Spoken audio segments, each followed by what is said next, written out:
સુરતમાં ભારે વરસાદ પછી યશ પ્લાઝાના વેપારી મહેશ ગઢિયાના સૂર ફરીથી બદલાયા છે। યશ પ્લાઝામાં પાણી ઘૂસ્યા પછી મહેશ ગઢિયાએ રોષ ઠાલવી ભ્રષ્ટ તંત્રના અધિકારીઓને સ્ટીલના કીડા પડવાની વાત કરી હતી, જે પછી નાયબ મુખ્યમંત્રી સાથે મુલાકાત કર્યા પછી મહેશ ગઢિયાએ તંત્રના વખાણ કર્યા હતા। હવે આજે ફરી મહેશ ગઢિયાએ સોશિયલ મીડિયા પર વિડીયો અપલોડ કરીને કહ્યું કે સિડકોવાળા અમને હજુ હેરાન કરે છે। મનપાના ભ્રષ્ટ અધિકારીઓ અને સિડકોને કારણે હજુ પણ વેપારીઓ પરેશાન થાય છે। આ સાથે વેપારીએ સિડકોના કર્મચારીઓને જેલમાં પૂરવાની માંગ કરી છે।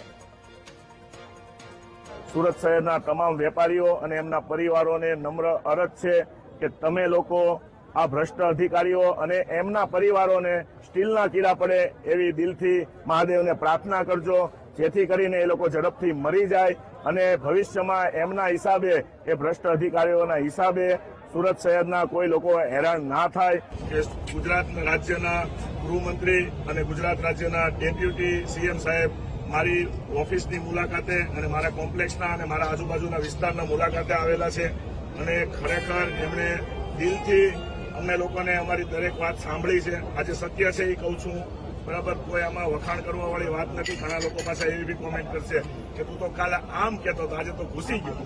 એટલે આ ખાસ તમને કહું, જે રિયાલિટી વાત થઈ છે, ગ્રાઉન્ડ ઉપરની વાત થઈ છે, અહીંયાના સ્થાનિક પોલીસ અધિકારી શ્રીઓ, કમિશનરશ્રીએ, સુરત મ્યુનિસિપલ કમિશનરની ટીમ અને કલેક્ટરની ટીમ અને સર્વેયરની ટીમ, સંપૂર્ણ ટીમ લઈને આવેલા છે।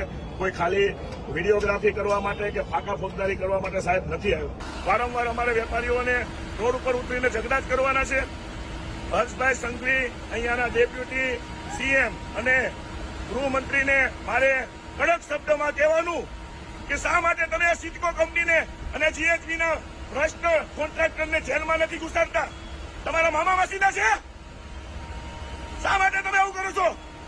અમને મારી નાખો, અમારે કામ ધંધો કરવાનો કે આની પાછળ રોજ ઉઠીને ઝઘડા કરવાના? શા માટે તમે નથી કરતા?